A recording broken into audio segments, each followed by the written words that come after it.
This week I launched an episode all about vision boarding and making it work for you. The main takeaway or the main intention I always give myself when creating a vision board, and spoiler alert if you haven't seen the episode, I now do these online. I encourage myself to be specific. And not just specific of like, what is this thing, but my connection with it. So when I'm setting a goal, I always go into but what's the place? How do I know I've got there? And then I throw it back to myself. And I use senses all the time. What am I smelling? What am I experiencing? Who am I with? What are we eating? What are we drinking? What are we seeing? What's the weather like?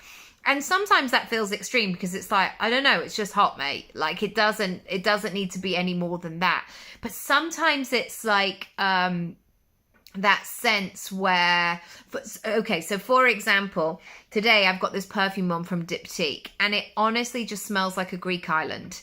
And it's January in London and it's cold and a bit snowy and the weather's going to be awful this week. But this scent for me really takes me to that place. I'm having a beautiful tuna salad. I'm maybe having a cocktail.